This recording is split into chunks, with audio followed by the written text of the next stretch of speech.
Hello everyone. आज से हम लोग हिस्ट्री की क्लास शुरू करने वाले हैं। सबसे पहला टॉपिक होगा सिंधु घाटी सभ्यता। सिंधु घाटी सभ्यता का नाम हड़प्पा सभ्यता भी है।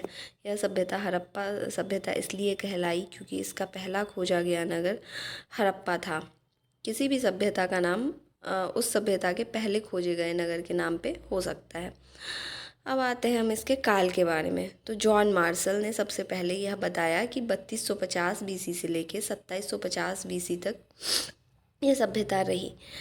लेकिन बाद में C14 तकनीक के प्रयोग से यह पता लगाया गया कि यह सभ्यता 2300 से 1750 बीसी तक रही। और DP अग्रवाल भी इसी मत से सहमत हैं। तो हम लोग 2500 से 1700 बीसी वैसे लेके चलते हैं, ज़्यादातर यह मान्य है। अब इस सभ्यता का उद्भव कैसे हुआ? विदेशी मत यह कहता है कि सुमेरियन सभ्यता के लोग आकर यहाँ सिंधु नदी के तट पर बस गए, जिससे सब सिंधु घाटी सभ्यता का उद्भव हुआ। जबकि स्थानीय मत यह कहता है कि द्रविड़, जो कि दक्षिण भारत के लोग हैं, वह इस सभ्यता के मूल निवासी थे। तो TN रामचंद्रन और लक्ष्मण पुलसालकर का यह कहना है कि आर्य जो थे वह इस सभ्यता के जनक थे। हालांकि सबसे ज़्यादा प्रचलित मत यही है कि द्रविड़ जो थे वह इस सभ्यता के मूल निवासी थे। अब हम लोग आते हैं कि इस सभ्यता की खोज कैसे हुई। तो सबसे पहले तो पुरानी सभ्यता हमारी वैदिक सभ्यता मानी जाती थी।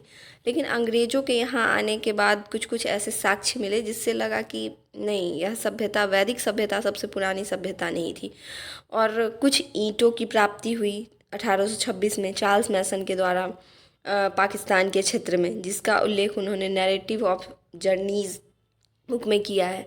उसके बाद बर्टन बंधु, जो कि जेम्स बर्टन और विलियम बर्टन थे, उन्होंने रेलवे का उस टाइम कुछ काम चल रहा था। उस दौरान इन्हें कुछ ईंटें मिली। नहीं, ईंटें जेम्स बर्टन बंधु को मिली थी। चार्ल्स मैसन को सिर्फ कुछ साक्ष्य, ऐसे ही पुरातात्विक साक्ष्य मिले थे। सबसे महत्वपूर्ण नाम है इसमें अलेक्जेंडर कनिंगम। यह SSC में पूछा भी गया है। तो इन्होंने पहली बार शोध कार्य किया और कुछ और ज़्यादा इस सभ्यता के बारे में पता लगाया। यह 1853 से 1856 के बीच का इनका किया गया कार्य था। परंतु 1921 में सबसे पहले जॉन मार्शल के नेतृत्व में दयाराम सहनी एवं राखलदास बनर्जी ने इस सभ्यता की विस्तृत जानकारी हासिल की। और दयाराम सहनी ने हड़प्पा नाम के जगह की खोज की। तो इस प्रकार से हमें इस सभ्यता का पता चलता है। अब आते हैं हम लोग इस सभ्यता की विशेषताओं पे कि क्या विशेषताएं थी इस सभ्यता की। तो सबसे पहली विशेषता तो यह थी कि यह सभ्यता एक नगरीय सभ्यता थी। नगरीय सभ्यता उस समय में प्राप्त होना, और वो भी बहुत ही अच्छे तरीके से विकसित सभ्यता मानी गई है सिंधु घाटी सभ्यता। ग्रिड पद्धति का ज्ञान था लोगों को। ग्रिड पद्धति होती है जिसमें सड़क समकोण पे बने होते हैं, उसके बीच में घर होते हैं, इस तरीके से होता है। उसके बाद पक्की ईंटों का घर था। ईंटें 4:2:1 के अनुपात में पाई गई है। किलों से घिरा हुआ नगर हुआ करता था। नालियाँ थी, कुएं थे, जलाशय थे। तो यह भी पूछा गया है कि सिंधु घाटी सभ्यता में किस चीज़ की प्राप्ति नहीं हुई है, और उसमें ऑप्शन आपको रहेगा किला, नालियाँ, जलाशय, फिर दे देगा मंदिर। तो इस सभ्यता में हमें मंदिर देखने को अभी तक तो नहीं मिले हैं, तो उसमें मंदिर होगा। ये SSC का पूछा गया क्वेश्चन है। उसके बाद यह सभ्यता दो भाग, इस सभ्यता के जो नगर होते थे वो प्रमुख रूप से दो भागों में बटे होते थे, उच्च नगर और निम्न नगर। उच्च नगर में प्रायः कुलीन वर्ग के लोग रहते थे और निम्न नगर में श्रमिक वर्ग के लोग रहते थे। तो एकमात्र नगर ऐसा है जिसमें 3 भाग पाया गया है, वह है धौलावीरा। तो यह भी कभी कभी पूछ लिया जाता है एग्जाम्स में। मापन का ज्ञान था इस सभ्यता के लोगों को। मापन की भी इकाई 16 के अनुपात में पाई गई है। समानतावादी और शांति प्रिय सभ्यता थी ये। तो शांति प्रिय थी, इसलिए युद्ध के बारे में हमें यहाँ जानकारी नहीं मिलती है, ना ही हमें कुछ अस्त्र शस्त्र की प्राप्ति हुई है इस सभ्यता से। उसके अलावा आद्य ऐतिहासिक सभ्यता है। आद्य ऐतिहासिक हम हिस्ट्री के ऐसे पीरियड को बोलते हैं जिस टाइम में लिखित साक्ष्य तो मौजूद हैं लेकिन उनको पढ़ा नहीं जा सका है। तो हड़प्पा सभ्यता की जो लिपि है उसको अभी तक रिकॉर्ड नहीं किया गया है। आद्य ऐतिहासिक को ही प्रोटो हिस्ट्री भी हम लोग बोलते हैं। उसके अलावा इन लोगों को टेराकोटा का ज्ञान था। तो टेराकोटा का मतलब है कि मिट्टी के बर्तनों को पकाया जाता था, इसी को हम लोग टेराकोटा बोलते हैं। या फिर मोहरों को भी, मिट्टी के मोहरों को पका के बनाया जाता था। इसके अलावा यह सभ्यता व्यापार प्रधान थी। ऐसा माना गया है कि यहाँ शासन वणिक वर्गों के हाथ में था, क्योंकि राजतंत्र या मतलब प्रजा, या तो प्रजातंत्र हो सकता है, राजतंत्र यहाँ नहीं माना है। हंटर नाम के एक हुए हैं हिस्टोरियन, उन्होंने बताया कि यह सभ्यता प्रजातंत्रात्मक थी। राजतंत्र इसलिए नहीं बोल सकते हैं क्योंकि कोई भी महल जैसा कुछ यहाँ प्राप्त नहीं हुआ है। मुख्य भोजन मांस था। यह भी एसएससी में पूछा जा चुका है कि मांसाहारी भोजन मुख्य रूप से करते थे। वैसे शाकाहारी भोजन भी ये लोग करते थे। मुख्य फसल गेहूं और जौ था यहाँ का। मिठास के लिए लोग शहद का यूज करते थे। मातृसत्तात्मक बताई गई है यह सभ्यता, क्योंकि यहाँ पे ज़्यादातर देखा गया है कि देवियों की पूजा, इस तरीके से इस सभ्यता को मूल रूप से मातृसत्तात्मक माना गया है।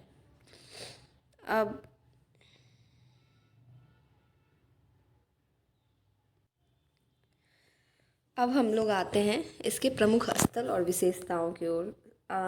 एसएससी में सबसे ज़्यादा इसी से प्रश्न पूछे गए हैं। वैसे मैंने स्थान एवं खोजकर्ता दोनों लिख दिया है मुख्य मुख्य शहरों का, लेकिन खोजकर्ता अभी तक पूछा नहीं गया है एसएससी के एग्ज़ाम में। स्पेशली टीसीएस के बाद तो मैंने नहीं देखा है कि ये पूछा गया है, लेकिन विशेषता से बहुत सारे प्रश्न आते हैं। और नदी भी हम लोग याद रखेंगे। तो सबसे पहले हम लोग आते हैं हड़प्पा शहर की ओर। तो हड़प्पा शहर की खोज दयाराम साहनी ने की 1921 ईस्वी में। अभी बताया था मैंने कि यह पहला खोजा गया स्थान था। यह आपको रावी नदी के तट पर है, और यहाँ मैंने पी लिखा है, इसका मतलब है कि यह पाकिस्तान में है। यहाँ की विशेषताएं देखते हैं अब। विशाल अन्नागार पाया गया है यहाँ पर। कांस्य दर्पण, मतलब कांसे का दर्पण पाया गया है। कांसा टिन और तांबे को मिलाकर बनाया जाता था। श्रमिकों के आवास मिले हैं यहाँ से। शवों को दफनाने का यहाँ पे प्रचलन था, जबकि मोहनजोदड़ो में हम लोग देखेंगे कि शवों को जलाया गया है। तो शवों को दफनाने का कहाँ प्रचलन था? हड़प्पा में। मुहर की खोज की गई है, यह पूछा गया है एसएससी में। एक श्रृंगी पशु का अंकन मिला है जिस पर की, और निर्माण टेराकोटा के द्वारा हुआ है। उसके अलावा हम आते हैं मोहनजोदड़ो पे। तो मोहनजोदड़ो भी पाकिस्तान में है। इसको मृतकों का टीला भी कहा जाता है मोहनजोदड़ो को, या फिर सिंध का नखलिस्तान, इस नाम से भी मोहनजोदड़ो को जाना जाता है। ये दोनों भी बहुत महत्वपूर्ण है और इसको पूछा जा चुका है एसएससी में। राखलदास बनर्जी, जो कि 1922 ईस्वी में, जिन्होंने मोहनजोदड़ो की खोज की। मोहनजोदड़ो किस नदी के तट पर है? तो सिंधु नदी के तट पर है। स्नानागार यहाँ पे पाया गया है। विशेषता में देखते हैं तो सबसे बड़ी इमारत कही जाती है यह सिंधु घाटी सभ्यता की। इसके अलावा एक विशाल अन्नागार भी यहाँ से पाया गया है। एक सील पर, मतलब एक मोहर या सील कह लीजिए जो भी, पर 3 मुख वाले देवता पशुपति भी मिले हैं यहाँ से, जिनके चारों ओर हाथी, गैंडा, चीता एवं भैंसा मिला है। तो एक यह भी क्वेश्चन पूछा गया था कि इनमें से कौन से पशु का उल्लेख सिंधु घाटी सभ्यता में नहीं है, और उसका आंसर था गाय, शायद, यहाँ तक मुझे याद है। नर्तकी की कांस्य की मूर्ति मोहनजोदड़ो से प्राप्त हुई है, यह भी इम्पोर्टेंट है। पुरोहित की मूर्ति यहाँ से प्राप्त हुई है, और जैसा मैंने बताया था कि शवों को जलाने की परंपरा थी यहाँ पर। एक महाविद्यालय भी यहाँ से पाया गया है। अब आते हैं हम लोग लोथल की ओर। तो लोथल एक बहुत ही महत्वपूर्ण था इस सभ्यता का। यह पोर्ट था, मतलब बंदरगाह था। गुजरात में है यह। रंगनाथ राव ने इसकी खोज की है। भोगवा नदी पर है, जो कि साबरमती की सहायक नदी है। तो एसएससी में जो पूछा गया क्वेश्चन था वह था कि साबरमती के सहायक नदी के तट पर कौन सा स्थान है? तो वो होगा लोथल।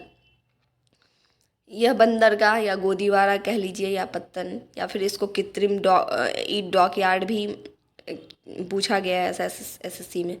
तो सारा एक ही है।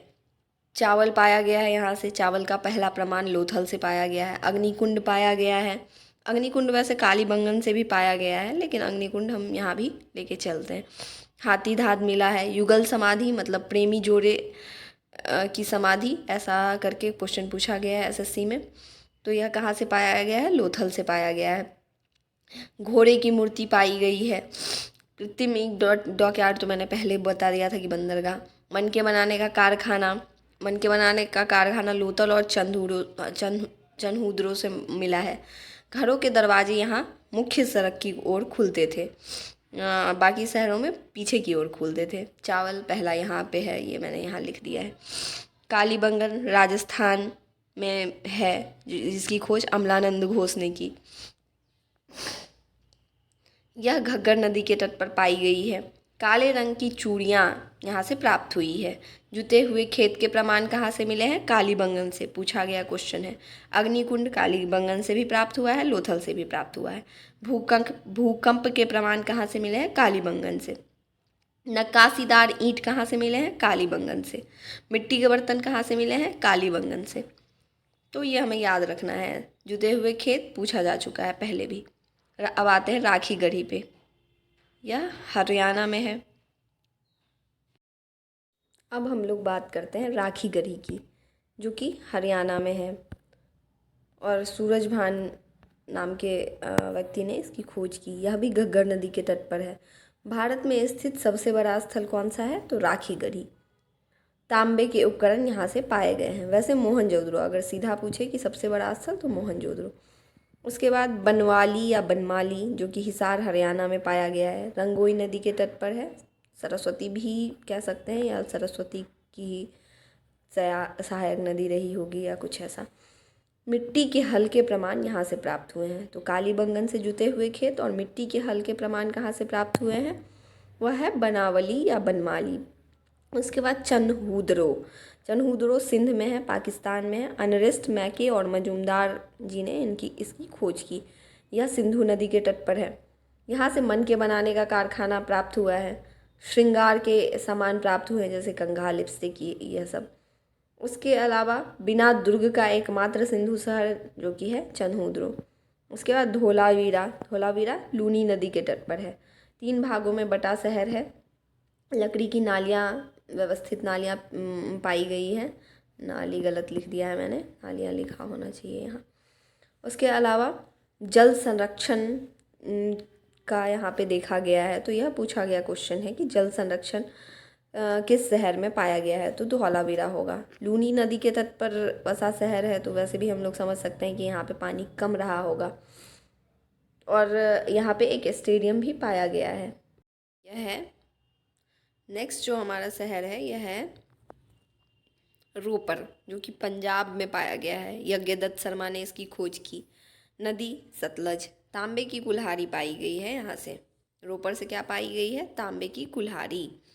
उसके अलावा रंगपुर है, जो कि अहमदाबाद में है। SR राव ने इसकी खोज की। मादर नदी के तट पर बसा है यह। धान की भूसी, ज्वार, बाजरा, यह सब रंगपुर से पाया गया है। सुरकोतदा कच्छ गुजरात में है। यह भी पूछा जा चुका है कि सुरकोतदा कहाँ है? तो कच्छ गुजरात। कहाँ है, यह भी इम्पोर्टेंट है। सरस्वती नदी के तट पर है। घोड़े की अस्थि यहाँ से भी पाई गई है। कलश सावधान मतलब कलश में जो अस्थियाँ पाई जाती है, उस तरह का कुछ यहाँ पाया गया है। तराजू, बंदरगाह भी था यह सुरकोतदा।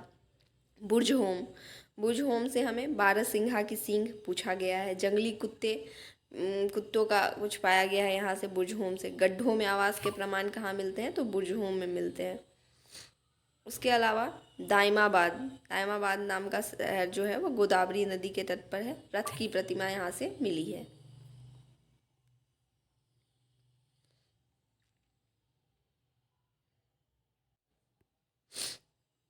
अब हम लोग आते हैं कि कौन से शहर कहाँ से मिले हैं।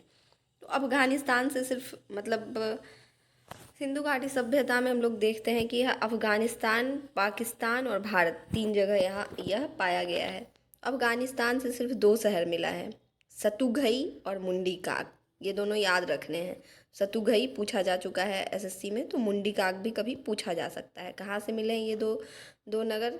अफगानिस्तान से। भारत का हम लोग थोड़ा विस्तृत अध्ययन कर लेते हैं। पाकिस्तान वाला जो मैंने बताया है, हड़प्पा, मोहनजोदड़ो, ये सब याद रखना है। रोपर, रोपर सतलज नदी के तट पर है, ऊपर भी पढ़ा है हमने। पंजाब, रोपर और संधोक कहाँ से हैं? पंजाब से। बनवाली, राखी गढ़ी और भगवानपुर तीनों कहाँ के हैं? हरियाणा के। कालीबंगा और बालाथल राजस्थान। सनौली पूछा जा चुका है। बड़गांव और आलमगीरपुर यूपी से। दाइमाबाद जो कि सबसे दक्षिणी शहर है सिंधु घाटी सभ्यता का, यह गोदावरी नदी के तट पर है, महाराष्ट्र। लोथल, धौलावीरा, सुतकोटदा, रंगपुर, यह सब गुजरात से पाए गए हैं। अब हम लोग बात करते हैं कि सबसे उत्तरी शहर जो है वह है मांदा, जम्मू एंड कश्मीर में है, चिनाब नदी के तट पर। इसके बारे में मैंने पहले नहीं लिखा क्योंकि ऐसे मैंने लिख दिया है, यहाँ से याद रखना है इसको। सबसे पश्चिमी शहर कौन सा है? सबसे पश्चिमी तो ये हो जाएगा, ये उत्तर होता है सबसे पहले, ये होता है दक्षिण, ये होता है इस तरफ हो जाएगा पश्चिम, ये हो जाएगा पूर्व, ये पूर्व हो जाएगा इस तरफ। मैप में ऐसे होता है कि उत्तर, दक्षिण, पूर्व, पश्चिम। तो सबसे उत्तरी नगर है मांदा, जम्मू एंड कश्मीर में, चिनाब नदी के तट पर। सबसे दक्षिणी नगर है दाइमाबाद, महाराष्ट्र में है, गोदावरी नदी के तट पर। सबसे पूर्वी शहर जो है वह हम निकला है अभी तक, आलमगीरपुर यूपी में है, हिंडर नदी के तट पर। उसके बाद सुतका गैंडोर जो है सबसे पश्चिमी शहर है जो कि बलूचिस्तान में पाया गया है, दास्क नदी के तट पर, यह याद रखना है। और उत्तर से दक्षिण जो है यह 1600 किलोमीटर में फैली गई यह सभ्यता पाई गई है, और पूर्व से पश्चिम 1400 किलोमीटर में। विनाश का कारण मुख्य रूप से बाढ़ को माना जाता है। कई लोगों ने यह भी कहा है कि भूकंप, लेकिन बाढ़ को ही विनाश का कारण माना गया है। पिग्गट ने हड़प्पा और मोहनजोदड़ो को विस्तृत साम्राज्य की जुड़वा राजधानी कहा है। तो वहीं हंटर के बारे में मैंने पहले भी कहा था कि राजतंत्र की जगह तंत्रात्मक माना है, क्योंकि महल और अस्त्र शस्त्र के प्रमाण नहीं पाए गए हैं। तो इस तरीके से लगभग सब कुछ हमने सिंधु घाटी सभ्यता में कवर कर लिया। अब हम लोग ऐसे कुछ स्पेस रखेंगे नीचे, और अगर कोई नई जानकारी हमें किसी सेट से प्राप्त होती है तो उसको हम लोग इसमें लिखते जाएंगे। इस तरीके से एक नोट्स आप लोग तैयार कर लीजिएगा, और सिंधु घाटी सभ्यता के बारे में लगभग सब चीज़ कवर कर लिया हम लोगों ने। नेक्स्ट हम लोग वैदिक काल पढ़ेंगे।